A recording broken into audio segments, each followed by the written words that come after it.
Ezrat Hashem, on va reprendre le shiur, l'étude plutôt, sur le Etz Chaim. Donc, c'est ce qu'on appelle le Sha'ar HaKlalim, principes généraux, et le chapitre 1. Alors, donc on avait vu que, je vais relire le début, lorsqu'il s'éleva dans la volonté d'Hachem, l'Éternel, béni soit son nom, Kadosh Baruch Hu, de créer le monde pour le bien de ses créatures. Le but de la création, c'est pour le bien. D'accord? Donc, les hétives, d'accord, pour rendre la créature bonne, pour le bien. Deuxième but, pour qu'elle reconnaisse sa grandeur. D'accord? Et troisième chose, pour qu'elle mérite de devenir en haut une Merkava, afin de s'attacher à lui, béni soit-il. Donc c'est les trois étapes dans le service d'Hachem. Savoir que tout ce qui vient dans notre vie, c'est pour notre bien. Deuxième chose, reconnaître la grandeur d'Hachem, c'est-à-dire prier, faire la tfila. Et troisième chose, être une Merkava en haut, c'est-à-dire prendre conscience qu'on a une Neshama, parce que le plus important, la plus grande partie de notre Neshama, elle n'est pas dans notre corps, elle est dans sa source. Donc, le but de la création, c'est de prendre conscience de la source de notre âme pour être une Merkava. C'est quoi une Merkava? Un char, un trône céleste. Il explique ici dans le commentaire.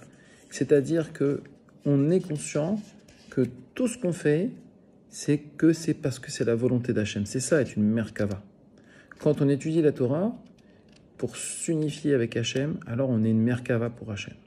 Maintenant, il y a des kavanot, il y a des intentions spéciales avec des noms de dieux spéciaux qui représentent cette Merkava. Et ça, c'est le but de l'étude. Le but de la création du monde, c'est de connaître et de s'attacher à lui et de connaître cette Merkava. Alors, comment il a fait Hachem? Qu'est-ce qu'il a fait pour créer le monde? Pour ces trois raisons-là, eh bien ici, en fait, il fit émaner un point en contenant 10, tous étant invisibles. C'est-à-dire qu'il y avait un point qui était, il ne dit pas que c'est une séphira, mais le commentaire dit que c'était un réceptacle qui contenait 10 séphirotes. Pour savoir ce que c'est qu'une séphira, on a lancé une étude sur les séphirotes. Qu'est-ce qu'une séphira? On a expliqué le Keter, donc je vous renvoie à ça, et aussi au Sha'ar HaKdusha pour comprendre les conséquences de l'existence de ces séphirotes. Pour ça, il va falloir attendre, être patient, de comprendre ce que c'est. Et en plus de ça, là, le Etz Chaim fait un bond énorme en avant dans ce qu'on appelle le Sha'ar HaKudim, c'est-à-dire le chapitre sur les mondes attachés les uns aux autres. C'est un monde qui va créer Hachem, un des premiers mondes, le monde des attachés, HaKudim. Ok, donc il fit mener un point en contenant 10, tous étant invisibles. Il n'y en avait qu'un seul. Et là maintenant, il va nous donner un petit peu de choses qui sont plus simples à comprendre. De façon analogue, l'homme est un mélange des 4 éléments. C'est quoi ces 4 éléments? Le feu, l'eau, l'air et la terre. Donc il continue, mais il est impossible de les discerner chacun de façon individuelle. Donc par exemple, vous voyez ma bouche, dedans il y a les 4 éléments que je viens de citer, mais vous ne pouvez pas voir où est l'eau, où est la terre, où est l'air. Il y a un petit peu de chaque. Il y a de l'oxygène, c'est l'air, pour que ma bouche elle puisse vivre. Il y a de l'eau qui transporte l'oxygène. Il y a de la terre, c'est quoi la terre? C'est la matière qui constitue notre corps. Et il y a du feu. C'est quoi le feu? C'est ce qui va permettre à l'oxygène de donner de l'énergie. Aujourd'hui, on comprend bien ça grâce à la science. Mais on ne peut pas voir les différentes parties, les 4 éléments dans notre corps. Il en est de même ici. Je continue le texte. Il en est de même ici. Au début de son émanation, ce point en contenait 10. Et il se trouvait au-dessus de ce qui est maintenant le Keter. Ça veut dire quoi? Ça veut dire que Hachem, il a créé deux mondes pour commencer. Il a créé ce qu'on appelle un monde qui a un point, et ce point, il était au-dessus, c'est-à-dire qu'il allait donner. En fait, au-dessus, il n'y a pas d'espace ici. Au-dessus, ça veut dire qu'il est en position de donneur. Donc, il va transmettre, on ne sait pas quoi. Pour l'instant, il n'a pas encore dit.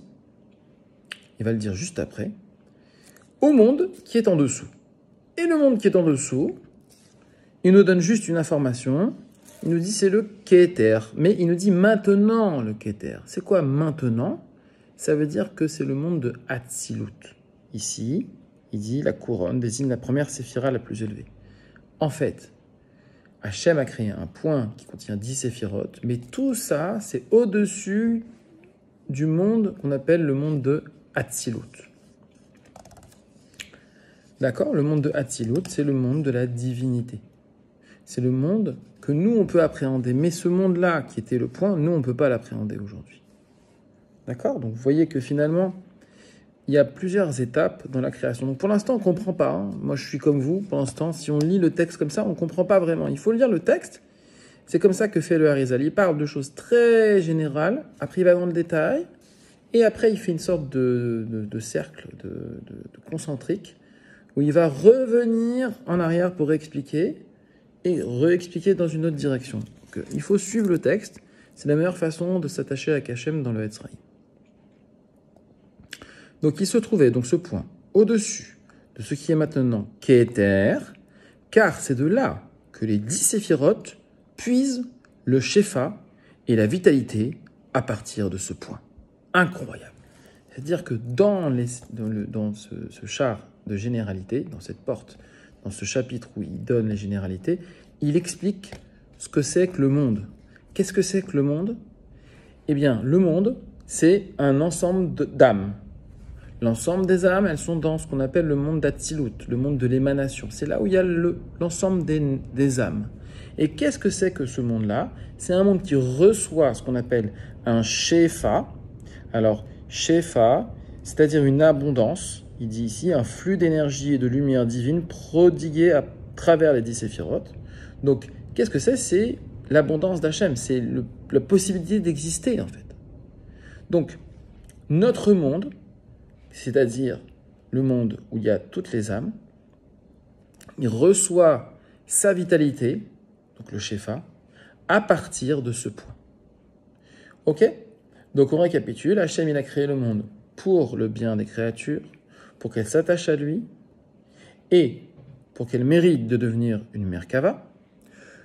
Ce faisant, il a créé d'abord un point qui contenait 10 séphirotes, mais qui n'était elle-même pas visible, ces 10 séphirotes.